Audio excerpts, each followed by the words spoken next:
Oui, merci, Monsieur le Président. Cette délibération a pour fond, en effet, le désengagement de l'État. Si elle représente une manne financière potentielle pour la collectivité, elle représente surtout une aubaine pour les entreprises qui apparaissent ainsi comme incontournables à la réussite de projets d'intérêt général sur nos territoires. C'est vrai d'ailleurs pour EDF ou la SNCF, par exemple, mais aussi avec des grands groupes bancaires ou assurantiels.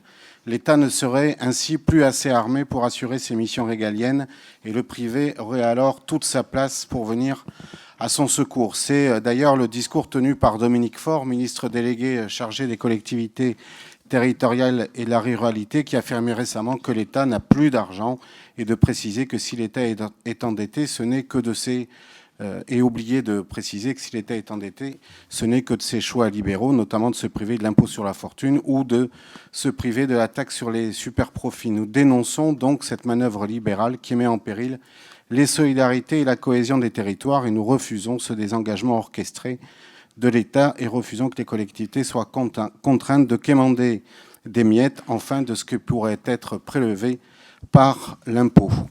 Le mécénat demande par ailleurs un très grand encadrement afin qu'il ne serve pas de caution ni de voie de communication gratuite pour des entreprises avec lesquelles nous ne partageons pas évidemment les mêmes valeurs, même si j'entends bien que des garde-fous ont été